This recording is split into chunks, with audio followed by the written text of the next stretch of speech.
السلام عليكم ورحمة الله وبركاته. بما إنه الحساب القديم طبعا قدر الله ما شاء فعل فأمسح، وإن شاء الله في حسابنا هذه تابعونا جزاكم الله خير. واليوم وكل يوم نجيب لكم قصة إن شاء الله، هو الرياضة، تمارين الرياضة. واليوم إن شاء الله عندنا قصة جميلة وهي قصة جحا وأحد الرجال. يقول لك ذات يوم كان جحا يتسوق في السوق، فجاءه رجل من خلف فضربه بالكف، فزعل جحا وبقى يبادل له نفس الكفوف، يعني بقى يعطي له كف. فقال يا سيدي والله ما انتبهت لك، أنا كنت أفتكرك فلان فسامحني، ما عرفت أنك أنت. قال لا والله. المهم ترافعت الصوت، والجماعة قالوا له خلاص نروح بكم عند القاضي، وراحوا عند القاضي. يوم جو عند القاضي، القاضي عرف الرجل هذا من جماعته، فيبي يخرجه من القضية.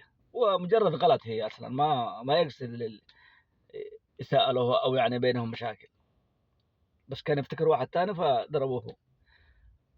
المهم قال له القاضي هل ضربت الشخص؟ قال جحا. قال هل ضربت الجحا؟ قال ايوه ضربت، والله ما كنت افتكر انه، كنت افتكر اخوي صديق لي، وما كنت افتكر انه هذا الانسان، وفي بينهم شبه.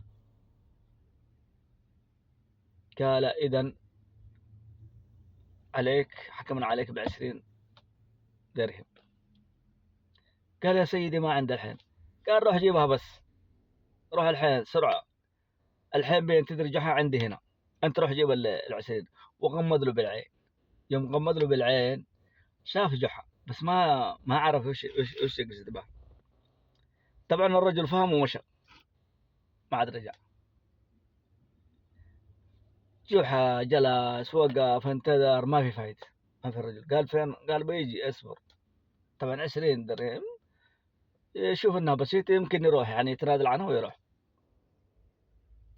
المهم انقفل مع جحا،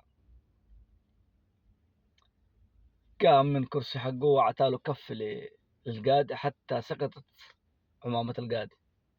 فقال إذا جاء صاحب ال20 خليه يعطي لك أنت، أما أنا رايح.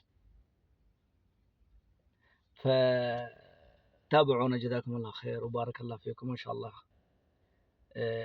نجيب لكم كل يوم قصة جديد وجميلة بإذن الله. جزاكم الله خير أحبابي.